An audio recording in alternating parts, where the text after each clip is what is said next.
Hi everybody, it's Ramona Remisat from Connect to Your Angels again, and welcome to another weekly angel reading. This one is for the week of May 14th through to the 20th. I hope all you moms out there had a wonderful Mother's Day yesterday. This is a little heart that my son Devin made for me. He's in grade 1, so this is my beautiful Mother's Day gift that he gave to me, so I just had to put that up there. But we're going to move that out of the way. And we'll go ahead, and I'm using the Archangel deck this week, so we'll just go ahead and start to shuffle the cards and see what the angels would like to tell us for the week.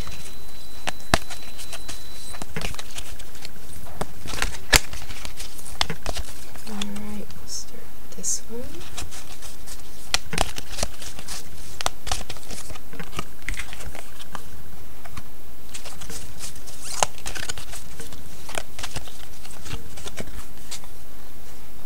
Okay, there we go. Whoops, I'm going to have to adjust the camera. 1 second. We'll just kind of fix that a little bit. Okay, so for the Monday, Tuesday, the card is Counselor. And middle of the week, it says Peace. And towards the end of the week, Spiritual Understanding. Okay, so hopefully you can see those. So this message here about being a counselor says you are a natural counselor and many people benefit from your guidance and reassurance. So I think for a lot of you, you may feel that you are a bit of this sort of counselor personality. Even if that's not your actual job, you may find that you've got a lot of friends who come to you looking for advice and sort of some counsel on how to approach situations. And it's kind of like the angels are showing me you're almost like the crisis hotline. Like people will pick up the phone to call you right away when they're in a crisis.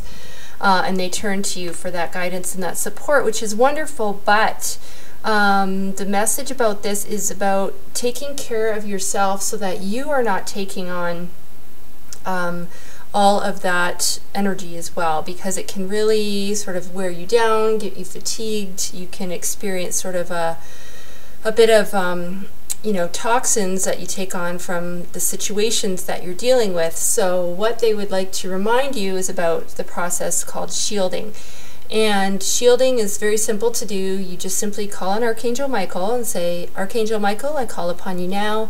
I ask you to please encircle me in the white light of God's love and divine protection.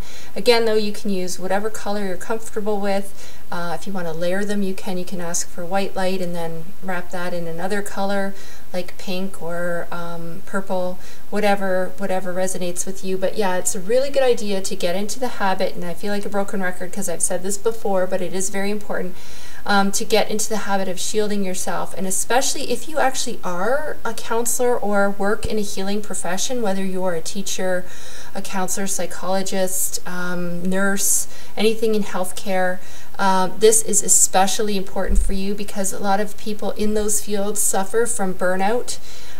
So it is very, very important that you practice shielding on an everyday basis, even a few times a day, because it actually wears off. So you will have to repeat it and get into the habit of doing it frequently so that you don't feel that fatigue and sort of, being run down. You really got to protect yourself. Okay, so that's for Monday, Tuesday. But really, like I said, it carries on, all the time. You should be doing this. So the middle of the week, we have this lovely card here, Peace, with the Archangel Chamuel. Chamuel is the finding angel, and he can help you find anything from where you lost your keys or your sunglasses all the way to a perfect situation. So whether it's the perfect job you're looking for, the perfect relationship, whatever, you can ask specifically to work with Archangel Chamuel to help you find stuff. But in this case, this is a bit of a homework assignment for you. And what this is all about is about learning to recognize where your thoughts are coming from. Every time we have a thought, we're almost acting on it instantly, even before we realize we're doing so.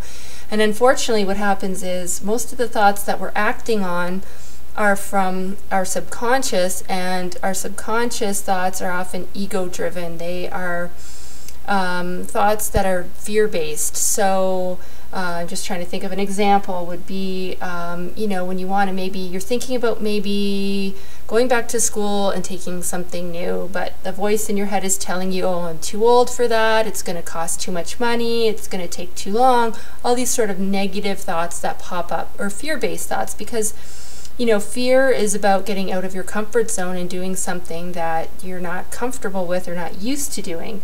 And your ego wants to keep you in that comfort zone. They don't want you to grow and they don't want you to change. Loving thoughts are thoughts that come from the divine. And this card is reminding you that peace, you will get true inner peace when you remember that only the loving thoughts or the divine thoughts that come into your head are real. Those are the real thoughts. They're true. They're based on spirituality. They're based on spirit. And those are the thoughts that you should follow through on. So when the angels are giving you guidance and you're noticing that repetition and your thoughts are repeating, and those are the thoughts that are real. Those are the thoughts that you should follow up on, pay attention to.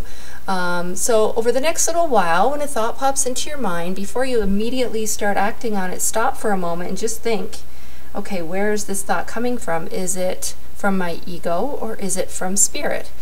And some people will even put an elastic band around their wrist that you can snap every time you get an ego thought. You can just kind of snap it to make you realize, oh, that thought's not even real. For example, again, going back to that example of if you were going to go back to school and, you know, your mind is telling you, oh, I'm too old, stop right there and say, well, am I? Is that true? Why is this true? Is this really based in fact? And when you pick apart that thought, you'll often find there really is no basis. It has no basis in reality. So that's where I'm talking about only the love thoughts are real, not those ego thoughts. So hopefully you kind of get what I'm talking about and you can wrap your mind around that. But over the next while, starting, you know, maybe in the middle of the week, pay really close attention to your thoughts and start to recognize which ones come from spirit and which ones are coming from ego, so that you're only acting on the ones that are from spirit, because that's when you will get true peace or inner peace. Okay, now towards the end of the week we have this card here that says spiritual understanding, and it's funny because we have the dove imagery repeating. We have a dove here, and I don't know if you can see at the top of this card we have the dove, and it's kind of that peacefulness is carrying on into the weekend. And it says, I am bringing you esoteric information and symbols and helping you understand spiritual truth. So you definitely are on your spiritual path. You're following your spiritual journey, and some of it may seem a little confusing to you. And so if at this time you just find like you're almost on information overload and you're trying to figure it all out, you can work specifically with Archangel Raziel, who is sort of the helper of, helps you sort of decipher esoteric information and to really understand and get a deeper knowingness about it all. The other thing with this card, though, it's about, you know, following your own gut instincts about your spiritual path. So go where you feel guided. If you want to learn more about crystals and pick up a book about it or take a workshop, or if it's, you know, you want to pick up a deck of angel oracle cards and start working with them, you know, it's about doing the things that you feel guided to, not just because so-and-so said so or a friend told you, or I don't know, you got the information from somewhere else. So I just feel like you guys might be a little bit overwhelmed right now on the spiritual path that you're on and not really knowing what direction to follow. So it's really about tuning in and listening to yourself, again, coming back to hear the thoughts from love. So if those loving thoughts are guiding you to, you know, take another step forward on your spiritual journey, then do so. But again, only as you feel guided. So hopefully that helps, and I'm wishing you all a beautiful week ahead. I hope you have a wonderful week, and we'll see you next Monday. Thanks, everyone.